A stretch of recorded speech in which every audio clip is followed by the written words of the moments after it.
You've felt it before, right? That small voice inside saying you're different, special, made for more than a normal life. It comes when you're alone with your thoughts, maybe watching the sun go down or on a late-night drive. This feeling that something big is waiting in your life, that you were born for more. Some call it a dream, others call it purpose. But what if this belief, this chosen one syndrome, is the wall keeping you from real growth? You're not moving forward because you think you shouldn't have to walk like everyone else. Look at your life right now. The dream's still waiting, the gifts not used, the greatness on hold.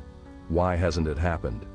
What's the gap between who you think you'll be and who you are today? We look at our phones and see others getting praise we think should be ours. We watch friends, people we think have less talent, somehow pass us by. Each time we tell ourselves, my time is coming. I'm just waiting for my moment. Your normal life isn't just for now. It's what happens when you think you're too special to do simple hard work. What if your moment already came, and you missed it because you were waiting for big signs and spotlights? What if your belief in your special path has become the very cage keeping you from it? Today, we'll look at the dark side of thinking you're special, how this simple belief turns into a prison, how waiting to be found keeps you from finding yourself, how waiting to be picked stops you from making choices that lead to growth. This might hurt.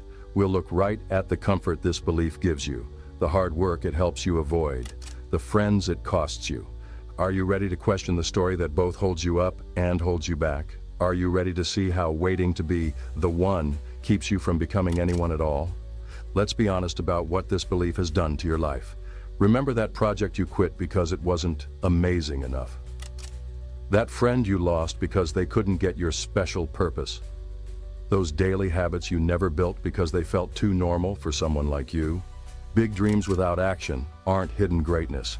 They're just fancy lies you tell yourself. The chosen one syndrome takes a big toll. It makes a strange kind of stuck. You get so focused on a great future that you won't fully live in your real present. Look at your books, all marked up but never used. Your notes app, full of ideas never grown. Your friends, people who faded away because you were always too busy with your bigger purpose to be there. This belief has trained you to live in constant waiting, waiting to be found, waiting for someone to say yes, waiting for proof of what you've always thought about yourself. And while you wait, life goes by. Take a breath, feel the years that have slipped away while you waited for someone to pick you. Deep down, you know this. You feel the gap between who you say you are and what you've really made. You feel the time going by without making a mark. You worry that maybe you've been lying to yourself. Who would you be without this belief? Who would you be if you weren't the chosen one? The thought makes you dizzy, right? A loss so deep it feels like falling. This belief has become both your shield from being normal and your excuse for it. It has puffed up your sense of what you could do while killing your will to do it. You didn't fail to start, you chose not to begin. Notice how this belief gets strongest when you face failure, when someone says no or others do better.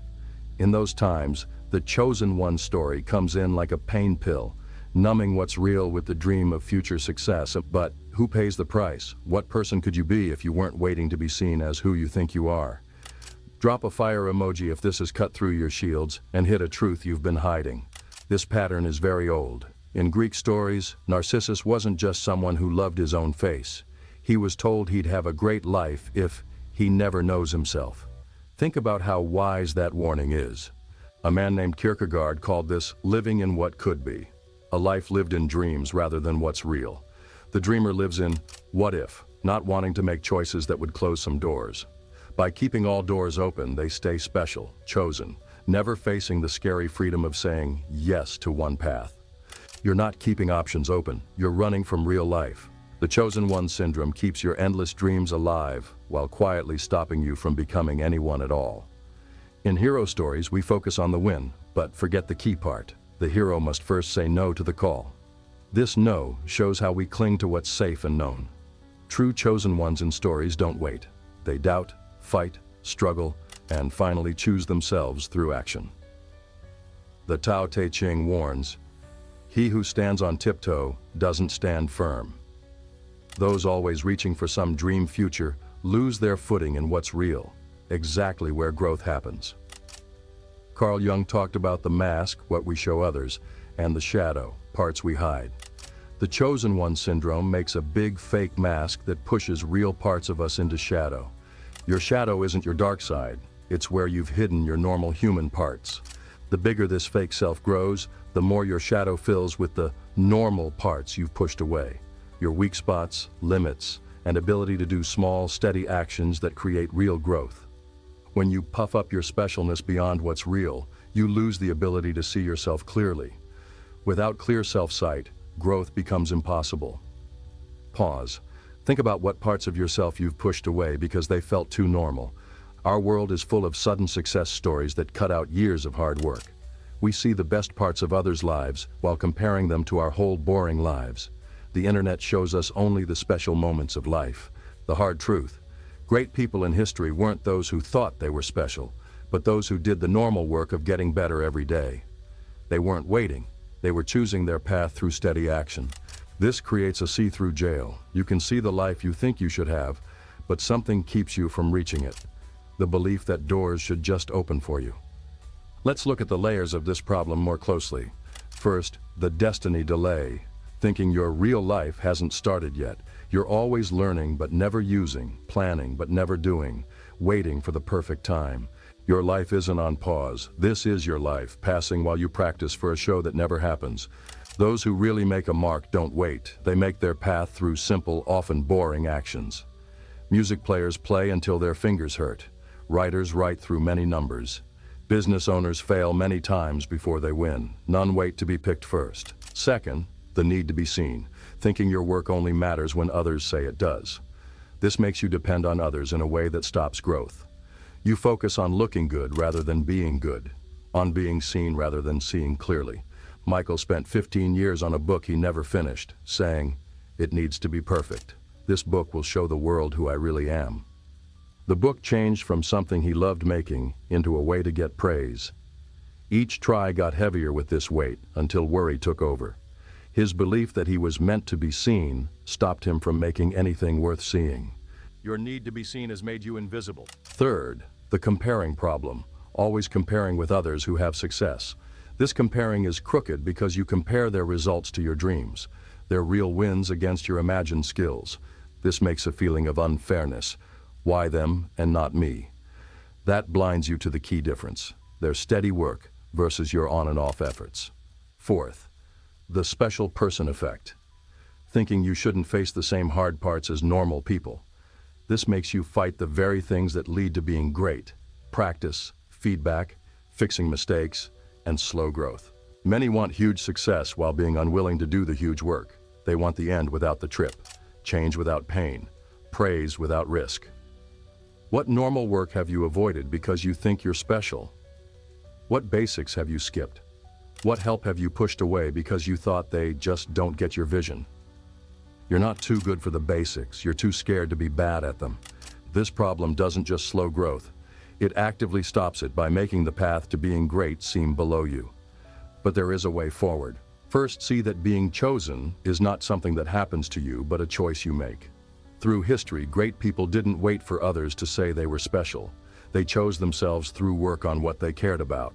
They acted first, and then sometimes were picked as a result. Martin Luther King Jr. stepped up when needed. Marie Curie kept working even when others said no. The truly great choose themselves. Greatness isn't given, it's claimed through steady, normal action. Second, welcome normal mastery, knowing that great results come from normal actions done with steady focus and being fully there. The path to making a mark is paved with thousands of small moments of showing up, trying, failing, learning, and going on without praise. Growth happens in the gap between who you are and who you want to be. But no one is coming to close that gap for you. No one is coming to find you, to pick you, to see how special you are. You must cross that gap brick by brick, day by day, choice by choice. You don't need to explain why you choose yourself. You don't need permission to start. You don't need praise to keep going. You don't need to be seen to matter. You don't need to explain, not to doubtful friends, critical family, or the voice of worry in your mind. Stop waiting to be good enough. Start being willing to be wrong, messy, and not perfect in front of others. The funny thing about the chosen one syndrome is that it keeps you waiting when the power to choose has been yours all along. Let's face the self you've built around this belief, the one that both shields and traps you. Who are you if you're not special? Who are you if you're not meant for greatness? Who are you without promised success? These questions scare the part of you built on future praise, but they free the part longing to engage with life as it is, not as you dream it to be. Feel the gap between who you pretend to be and who you really are. That's where freedom waits. You've been living as a stand-in for your dream future self, saving what you might do at the cost of what you could do now. You've been like a fake messenger from a kingdom that doesn't exist, asking for special treatment in the real world. What if true greatness isn't about being chosen, but about how you show up for each normal moment? What if it isn't about being better than others, but about true help and care? Think how this belief has shaped your friendships. How many bonds died because people couldn't match your big self-image? How often have you pushed away teachers, friends, or partners because they didn't mirror your dreamed specialness? Your being alone isn't because others can't see your greatness. It's because you can't see their humanness. Who have you become? Maybe the forever student, always learning, never using. The always starter, beginning projects with excitement that fades when real work comes. The secret judge, measuring others against your dreamed skills rather than their real courage. You don't need to explain why you choose yourself, not to stay the same as who you've been, not to make up for time spent waiting, not to explain the shift from passive dreams to active becoming. Your need to be the one has made you blind to the many moments of growth missed, friends lost, and good you could have done while waiting for the perfect stage. What would happen if you let go of the need to be special and simply focused on being fully here? What would you do differently if you weren't saving energy for some future moment of being seen? The tryout never ends because you're the one requiring it. The hard truth: your belief in specialness has made you normal in the worst way, just like so many others waiting for permission to live the life they want. Great humans through history weren't those who most believed in their specialness, but those most committed regardless of praise. They weren't chosen ones, they were choosing ones. You don't need to explain why you choose yourself. For starting before ready, for creating before worthy, for giving before praised. Who would you be without the story of destiny? Maybe, funny enough, you'd finally be free to achieve greatness, not as a dream come true, but through being here, practice, and courage.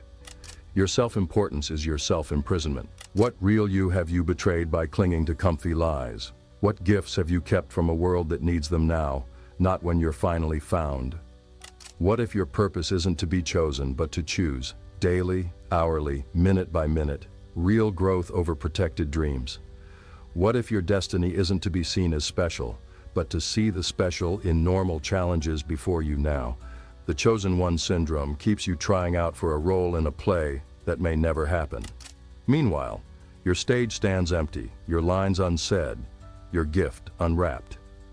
What waits on the other side isn't becoming smaller but growing, not less freedom but more, not being more normal but fully living now. The most special people never worried about being special at all. So where do we go from here? First, practice sacred normalness, fully doing the basic parts of mastery. Show up for unglamorous work. Face the pain of starting as a beginner rather than waiting to be found as an expert. Face the gap between self-image and current reality with wonder, not shame. This gap exists to guide you toward real becoming. What you fight against stays, what you welcome changes. Second, change success from being seen to giving. Shift focus from being noticed to seeing what's needed. The question changes from, when will they see me, to, what can I give right now? Third, welcome self-humility, being willing to be wrong about who you think you are. Let your self-image grow based on action and feedback rather than dreams. Hold who you think you are lightly enough to change through experience. Remember Michael, stuck for 15 years on his book? His breakthrough came when he asked, what if I wrote this not to be seen as special, but to help one specific reader who needs what I can share? The weight lifted, words came, focus shifted from self to service. 6 months later, he finished the book, not perfect, but life-changing. Your impact doesn't come from who you are, it comes from what you give. You don't need to explain why you choose yourself, not for starting small when you've dreamed big, not for creating with flaws, not for growing slowly. The path forward isn't giving up dreams, but grounding them in action, trading waiting to be found for daily self-finding through showing up and effort. This journey needs quiet courage of steady choices, starting before ready, continuing when praise doesn't come, valuing the process over the promise of being seen. What waits isn't becoming less but freedom, freedom to create without the weight of dreams, joy of progress not held back by perfectness, peace of being here not ruined by comparing. You don't need to explain why you choose yourself. This is your promise now, your freedom from waiting to be chosen. Comment below, I choose myself without explanation. Commit to release the chosen one syndrome and embrace the choosing one reality, where power lies not in fate, but in present action. This change is just the beginning, the first step in taking back power from stories that keep you stuck in dreams rather than progress. In our next video, we'll explore the real power puzzle, how letting go of the need to be seen as special actually speeds your path to impact. We'll look at ways that turn this shift into real results in your work, friends, and giving. Your freedom begins where your excuses end. If this video hit home, subscribe and hit the bell. This talk is just starting, and what comes next builds on today's base. This journey isn't about shrinking dreams, but lifting how you approach them. It's about showing up fully for life now, not someday. Join this group of people tired of waiting for permission to live their purpose. Together, we're exploring the gap between potential and action, between who we could be and who we're becoming through daily choice. Subscribe to join this journey from passive chosen one to active choosing one, the one who chooses themselves without explanation, permission, or need for outside praise. Here's what will stay with you tonight. The chosen ones were always choosing ones first. Every person you look up to for their impact, skill, giving, they weren't waiting. They were busy choosing action over safety, creating over taking in, being here over dreaming. The world doesn't pick the ready, it responds to the committed. Dreams are nothing, making is everything. Your greatness, if it comes, will arrive not as praise for who you've always been, but as seeing who you've become through choice after choice. Through showing up when it seemed pointless, going on when praise didn't come, creating when no one watched. The sad part isn't failing to be chosen, it's failing to choose, to start, to try, to give what only you, with your mix of strengths and hurts and views, can give. What matters in the end is not if the world saw your specialness, but if you saw the specialness of each moment and showed up fully, not as who you wished to be, but as who you were becoming through the courage to act without promise. The chosen life was always yours to choose.